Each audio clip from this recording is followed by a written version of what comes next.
Hello लोगोफोर आं नैबे बि शर्ट चेनेलखौ एन्टारटेनमेन्ट आरो ब्लग भिडिअ आरो शर्ट भिडिअनि थाखाय खुलिनाय जादों।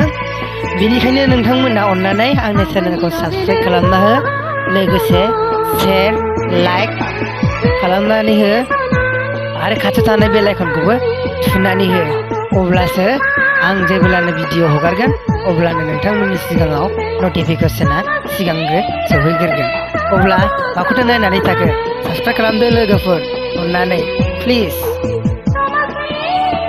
साबस्क्राइब खालामनायाव जोंहा जेबो खहा जाया लोगोफोर, बेनिखायनो अन्नानै साबस्क्राइबल' खालामनानै हो। अब्लानो आं नोंथांमोननि सिगाङाव आरोबाव मोजां बेनिख्रुइ साबसिन एन्टारटेनमेन्ट खालामनो हागोन आरो शर्ट भिडिअ हगारनो हागोन। नोंथांमोननि अननायावसो जोंनि इउटुबारफोरनि थांना थानायनि लामा। बेनिखायनो नोंथांमोना साबस्क्राइब खालामनानै हो।